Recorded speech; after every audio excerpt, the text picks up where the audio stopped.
എൻ്റെ പേര് രാഖി. ഞാൻ വരുന്നത് തിരുവനന്തപുരം ജില്ലയിലെ നെടുമങ്ങാടെന്ന് പറയുന്ന സ്ഥലത്തു നിന്നാണ് വരുന്നത്. ആദ്യമേ പരിശുദ്ധ അമ്മയ്ക്കും പരിശുദ്ധ അമ്മ വഴി തിരുക്കുമാരനിൽ നിന്ന് ലഭിച്ച ദൈവകൃപകൾക്കും 1000 നന്ദി അറിയിക്കുന്നു. എനിക്ക് ആദ്യമായി പറയാനുള്ളത് എൻ്റെ മകൾക്ക് ലഭിച്ച രോഗസൗഖ്യത്തെക്കുറിച്ചാണ്. എൻ്റെ മകളുടെ പേര് ലിറ മറിയം. അവൾക്ക് 2.5 വയസ്സ് പ്രായമുണ്ടായിരുന്നപ്പോൾ ചെറിയൊരു പനി വന്നു. ഞങ്ങൾ അടുത്തുള്ള ഹോസ്പിറ്റലിൽ കൊണ്ടുപോയ സമയത്ത് ഡോക്ടർമാർ പറഞ്ഞു അത് ചെറിയൊരു യൂറിനറി ഇൻഫെക്ഷനാണ്, അല്ലാതെ വേറെ കുഴപ്പമൊന്നുമില്ല എന്ന് പറഞ്ഞു. അങ്ങനെ അവിടെ അഡ്മിറ്റ് ചെയ്തു, ട്രീറ്റ്മെൻറ്റ് തുടങ്ങി. പക്ഷേ ഈ പനി കുറയുന്നില്ല. പനി വന്നാൽ മോക്കാണെങ്കിൽ നിവർന്ന് നിൽക്കാൻ കഴിയത്തില്ല. അവൾ പിന്നെ എൻ്റെ തോളിലാണ്. അങ്ങനെ ഞങ്ങൾ അപ്പം പനി കുറയാതെ വന്നപ്പോൾ ഞങ്ങൾക്ക് ആകെ പേടിയായപ്പോൾ അവളുടെ വയറ് നോക്കിയപ്പോൾ ചെറിയൊരു വീർപ്പുണ്ടായിരുന്നു.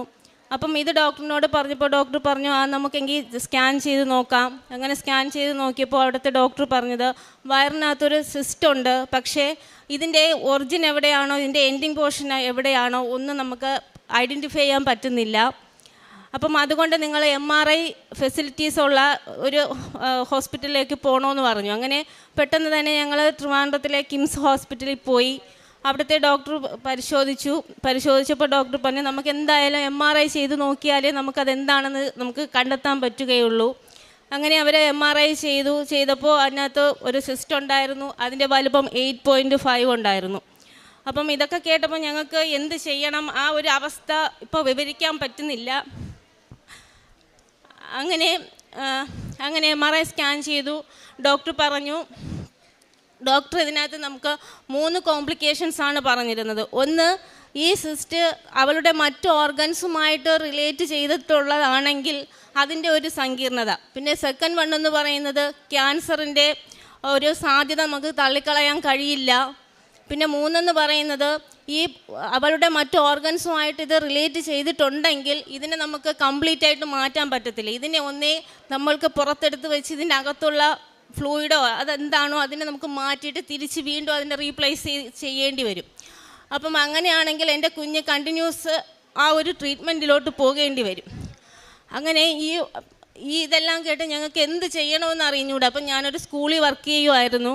അപ്പം അവിടുത്തെ പ്രിൻസിപ്പൽ ഫാദറിനോട് വിളിച്ച് പറഞ്ഞപ്പോൾ ഫാദർ പറഞ്ഞു ടീച്ചർ ഒന്നുകൊണ്ടും പേടിക്കണ്ട, ടീച്ചറിന് വിശ്വാസം ഉണ്ടെങ്കിൽ കൃപാസനത്തിൽ പോയി ഉടമ്പടി എടുക്ക്, ടീച്ചറിൻ്റെ ഹസ്ബൻഡിനോട് പോയി ഉടമ്പടി എടുക്കാൻ പറഞ്ഞു. പക്ഷേ ആ ഒരു സാഹചര്യത്തിൽ ഞങ്ങൾക്ക് വന്ന് ഉടമ്പടി എടുക്കുക എന്ന് പറയുന്നത് അത്ര പോസിബിൾ അല്ലായിരുന്നു. അതുകൊണ്ട് തന്നെ ഞങ്ങൾ ലൈറ്റ് ക്യാൻഡിൽ പ്രെയർ റിക്വസ്റ്റ് വഴി ഞങ്ങൾ പ്രാർത്ഥന രജിസ്റ്റർ ചെയ്തു, പ്രാർത്ഥിച്ചു. അപ്പോഴത്തേക്കും നമുക്ക് അതിൽ ഡെയിലി ചെയ്യാനുള്ള കാര്യങ്ങളെല്ലാം നമുക്ക് വാട്സാപ്പ് വഴി കിട്ടി. അങ്ങനെ ഞാൻ എന്നും 5:30 എഴുന്നേറ്റിരുന്ന് പ്രത്യക്ഷീകരണ പ്രാർത്ഥന ചൊല്ലുമായിരുന്നു. ഫുൾ ടൈം കൊന്ത ചൊല്ലുമായിരുന്നു. ആ ഹോസ്പിറ്റലിലിരുന്ന് ഫുൾ ടൈം കൊന്ത ചൊല്ലുമായിരുന്നു. അങ്ങനെ ഡോക്ടർ വന്ന് കുഞ്ഞിനെ കണ്ടിട്ട് പറഞ്ഞു നമുക്ക് സർജറിക്ക് ഒരു ഡേറ്റ് ഫിക്സ് ചെയ്യാം. അങ്ങനെ ഡേറ്റ് ഫിക്സ് ചെയ്തു. സർജറിക്ക് വേണ്ടിയിട്ട് എല്ലാം റെഡിയായി. അപ്പോൾ ആ ഇടയ്ക്ക് തന്നെ എനിക്കാണെങ്കിൽ ഇവിടുത്തെ ഒരു ഉടമ്പടി തൈലവും ഈ കാശ് രൂപമാണ് എൻ്റെ കയ്യിലുണ്ടായിരുന്നത്. ഈ ഒരു കാശ് രൂപം, അതായത് ഹസ്ബൻഡിൻ്റെ ഒരു സഹോദരി ഇവിടെ വരുമായിരുന്നു, എല്ലാ മാസമൊക്കെ വരുമായിരുന്നു. അങ്ങനെ എൻ്റെ ഹോസ്പിറ്റലിൽ വന്ന സമയത്ത് എൻ്റെ കയ്യിൽ തന്നിട്ട് പറഞ്ഞു നീ പേടിക്കണ്ട, നീ ഇത് വെച്ച് പ്രാർത്ഥിക്കുമെന്ന് പറഞ്ഞു. അങ്ങനെ ഞാൻ സർജറിക്ക് പോകുന്നതിന് മുമ്പ് മോളുടെ വയറ്റിൽ കുരിശ് വരച്ചിട്ട് വിശ്വാസ പ്രമാണം ചൊല്ലിയപ്പോൾ ഞാൻ മാതാവിൻ്റെ മുമ്പിൽ വച്ചിരുന്ന 3 നിയോഗങ്ങളായിരുന്നു. ഒന്ന്, ഇത് കംപ്ലീറ്റ് ആയിട്ട് മാറണം. പിന്നെ ഒന്നെന്ന് പറയുന്നത് ക്യാൻസറിൻ്റെ ഒരു സാധ്യത, അത് പൂർണ്ണമായിട്ടും തള്ളിക്കളയണം. പിന്നെ ഒന്നെന്ന് പറഞ്ഞാൽ ഇവളുടെ ഓർഗൻസുമായിട്ട്, അതായത് ഡോക്ടർമാർ എന്ത് കോംപ്ലിക്കേഷൻസ് പറഞ്ഞോ അതൊന്നുമില്ലാതെ എൻ്റെ കുഞ്ഞിനെ എനിക്ക് തിരിച്ച് തരണമേ എന്ന് ഞാൻ കരഞ്ഞു പ്രാർത്ഥിച്ചിരുന്നു. അങ്ങനെ സർജറി കഴിഞ്ഞിട്ട് ഡോക്ടർ വന്ന് പറഞ്ഞത് ഇതൊരു അത്ഭുതമാണ്. കാരണം ഇവളുടെ രോഗത്തിൻ്റെ പേര് എൻറിക് ഡ്യൂപ്ലിക്കേഷൻ സിസ്റ്റം എന്നായിരുന്നു. അപ്പം അത് 100-ൽ ഒരാൾക്ക് മാത്രമേ വരുള്ളൂ, അതും ന്യൂ ബോൺ ആയിട്ടുള്ള കുഞ്ഞുങ്ങൾക്കേ വരത്തുള്ളൂ. അപ്പം ഡോക്ടർ പറഞ്ഞത് ഇതൊരു അത്ഭുതമാണ്, എന്തായാലും മോളുടെ സർജറി ഇതുകൂടെ ഞാൻ എന്താണോ ഞാൻ മാതാവിൽ നിന്ന് പ്രതീക്ഷിച്ചത് അതാണ് ആ ഡോക്ടറിൽ നിന്ന് എനിക്ക് ലഭിച്ചത്. അതാണ് എനിക്ക് ആദ്യമായിട്ട് ലഭിച്ച ഒരു അനുഗ്രഹം. അങ്ങനെ ഞങ്ങൾ വന്ന് 17/1/2023 ഞങ്ങൾ വന്ന് ഇവിടെ ഉടമ്പടി എടുത്തതിൽ ഞാൻ പ്രധാനമായിട്ടും വച്ചിരുന്ന 2 നിയോഗങ്ങളെന്ന് പറയുന്നത്, ഒന്ന് വസ്തുവിൻ്റെ വിൽപ്പനയായിരുന്നു. കാരണം ഞങ്ങൾ ഒരു വസ്തു വാങ്ങിച്ചു, പക്ഷേ അതിന് ഒരുപാട് നിയമ തടസ്സങ്ങളുണ്ടായിരുന്നു. കാരണം നിയമക്കുരുക്കുകളുണ്ടായിരുന്നു. അത് ഞങ്ങൾക്ക് അറിയില്ലായിരുന്നു. അറിയാതെയാണ് ഞങ്ങൾ വാങ്ങിച്ചത്. അപ്പം അത് ഞങ്ങൾക്ക് വിറ്റുപോയാലേ ഞങ്ങൾക്കൊരു ഭവനം വയ്ക്കാൻ പറ്റുകയുള്ളൂ. അപ്പം അത് വിൽക്കാൻ നോക്കിയപ്പോഴത്തേക്കാണ് ഇങ്ങനെയുള്ള കോംപ്ലിക്കേഷൻസൊക്കെ അറിയുന്നത്. അപ്പം ഞാൻ അത് ഇവിടെ വന്ന് നിയോഗം വെച്ചു. ഞാൻ മാതാവിനോട് പ്രാർത്ഥിച്ചു, മാതാവേ നീ എൻ്റെ കൂടെ ഉണ്ട് എന്ന് എനിക്കൊരു ധൈര്യത്തിന് വേണ്ടിയിട്ട് ഞാൻ ഒരാഴ്ചയ്ക്കുള്ളിൽ അതിലെന്തെങ്കിലും ആ വസ്തുവിൻ്റെ പ്രശ്നത്തിൽ എന്തെങ്കിലും ഒരു നീക്കുപോക്ക് നീ ഉണ്ടാക്കി തരണേന്ന് പ്രാർത്ഥിച്ചു. അതിന് പ്രകാരം അതുപോലെ ഒരാഴ്ചയ്ക്കുള്ളിൽ, അതായത് ഞാൻ എന്ന് വന്ന് ഉടമ്പടി എടുത്തു, അതിൻ്റെ പിറ്റേ ആഴ്ച ഇടനിലക്കാരനില്ലാതെ ആ ഒരു പ്ലോട്ട് വിറ്റുപോയി. അതുപോലെ തന്നെ ബാക്കി തുടർന്നുള്ള എല്ലാ പ്ലോട്ടുകളും വിറ്റുപോയി. ഞങ്ങൾ ഇതിനു വേണ്ടിയിട്ട് ഉടമ്പടി ഉപ്പ് അവിടെ കൊണ്ടിട്ട് വിശ്വാസ പ്രമാണം പറഞ്ഞിട്ട് ചൊല്ലിയിരുന്നു.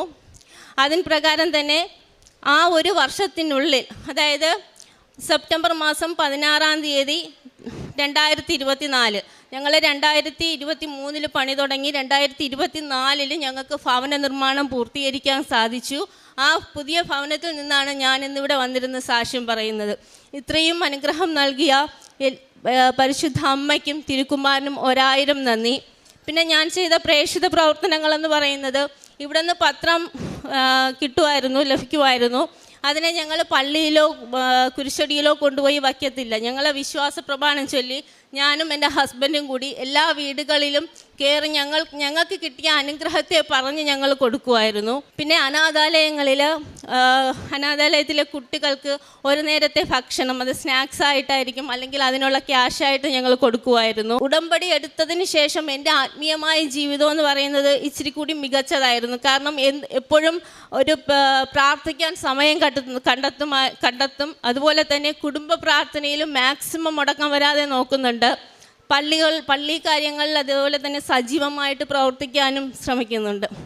ഇത്രയും അനുഗ്രഹങ്ങൾ നൽകിയ പരിശുദ്ധ അമ്മയ്ക്കും തിരുക്കുമാരനും 1000 നന്ദി. 2 കൊരിന്തോസ് 6:2 തിരുവചനം. സ്വീകാര്യമായ സമയത്ത് ഞാൻ നിൻ്റെ പ്രാർത്ഥന കേട്ടു, രക്ഷയുടെ ദിവസത്തിൽ ഞാൻ നിന്നെ സഹായിക്കുകയും ചെയ്തു. ഇതാ ഇപ്പോൾ സ്വീകാര്യമായ സമയം, ഇതാ ഇപ്പോൾ രക്ഷയുടെ ദിവസം.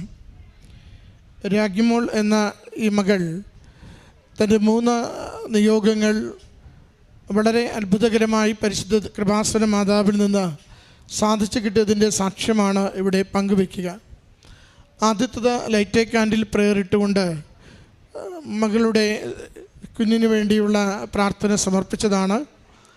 അത് പറഞ്ഞു, കുഞ്ഞിൻ്റെ വയറിൽ ഒരു സിസ്റ്റ് ഉണ്ടാവുകയും അത് ഒത്തിരി കോംപ്ലിക്കേഷൻസിലേക്ക് മാറുവാൻ സാധ്യതയുള്ളതാണെന്ന് പരിശോധനകളിലൂടെ ഡോക്ടർമാർ അറിയിക്കുകയും ചെയ്യുന്നു.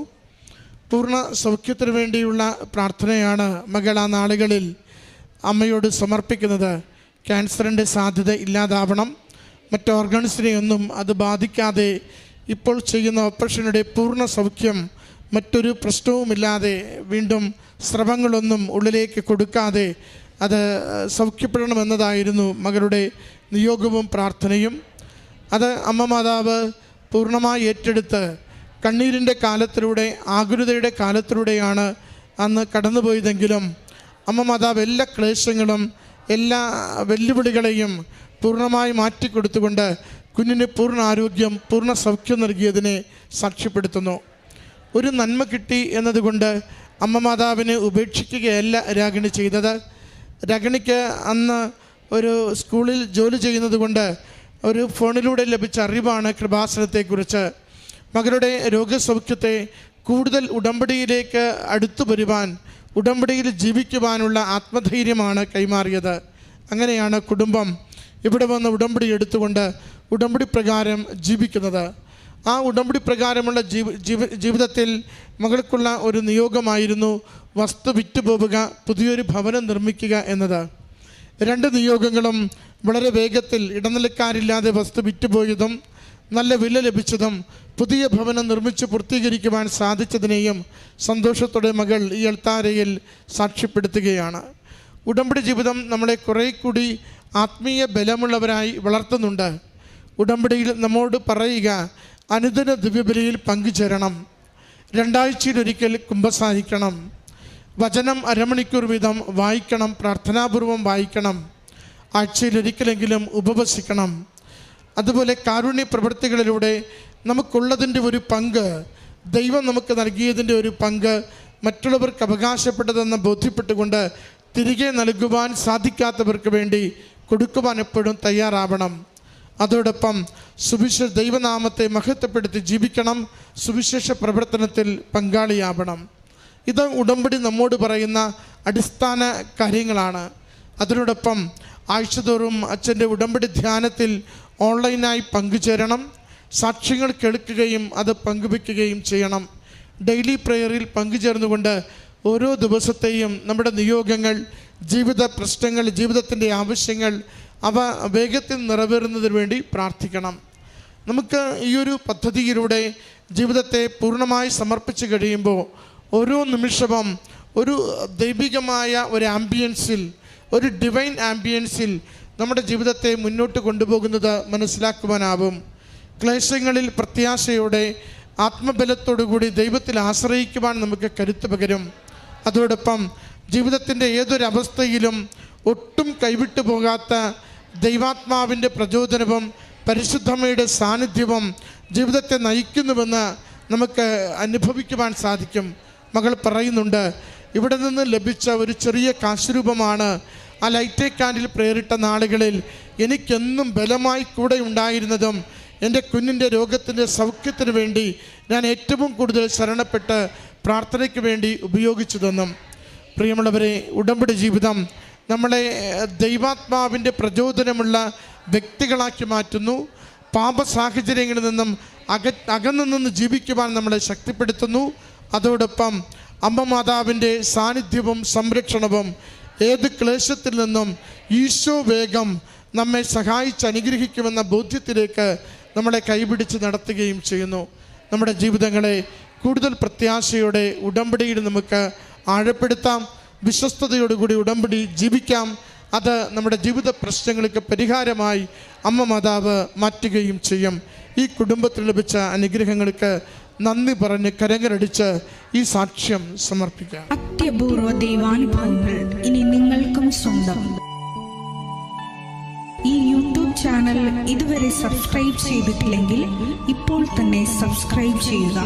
ഈ വീഡിയോ ഇപ്പോൾ തന്നെ നിങ്ങളുടെ സുഹൃത്തുക്കൾക്ക് ഷെയർ ചെയ്തുകൊണ്ട് കർത്താവിൻ്റെ പ്രേക്ഷിതരാകുക.